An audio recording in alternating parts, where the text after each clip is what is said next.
अळणगाव या गावाचे निम्न पीडित धरणांतर्गत मौजा कटोरा येथे पुनर्वसन झालेले आहे। मागील 8 ते 9 वर्षापासून इथे रहिवासी आहेत।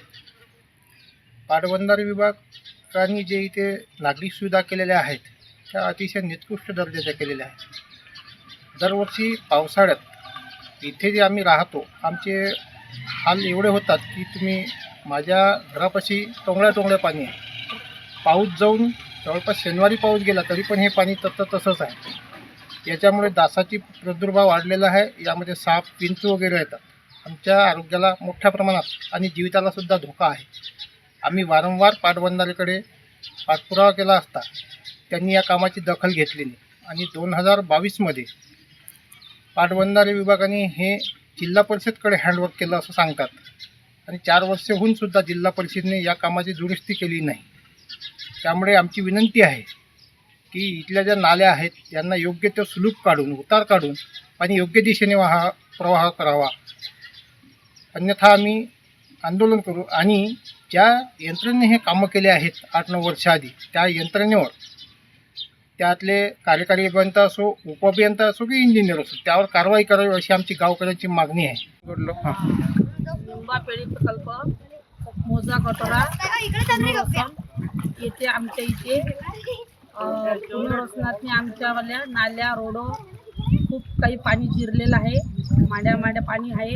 घरोघरी जाऊन तुम्ही तपासणी करा या आणि त्या लोकांना सांगण्यात येते की कलेक्टर ऑफिसला आम्ही खूप काही निवेदन दिलेले आहे तरी पण कलेक्टरनं कोणताही निर्णय घेतला नाही।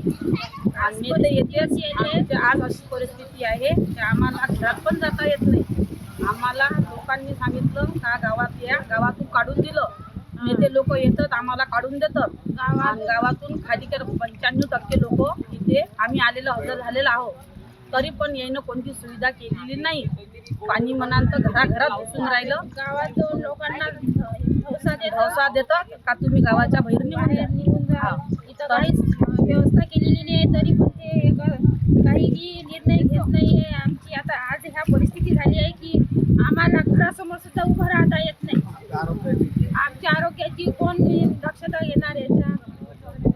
जरा बोरमध्ये बोरा खोलले आम्ही, बोरेमध्ये पाणी घुसून राहिलं, तेच पाणी आम्हाला प्यावं लागून राहिलं। आमच्या नळाला पाणी पण याचंच येऊन राहिलं, गंदगीचंच पाणी येऊन राहिलं आमच्या नळाला। पण त्यानं पाण्याची सुविधा, नळाची सुविधा, रोडची, नाल्याची आम्हाला सुविधा देण्यात नाही। कलेक्टरला आमचं निवेदन आहे का त्यांना या आमच्या गावाची तपासणी करा, आम्हाला ताबडतोब रोड आणि नाल्या ह्या व्यवस्थित देण्यात यावं।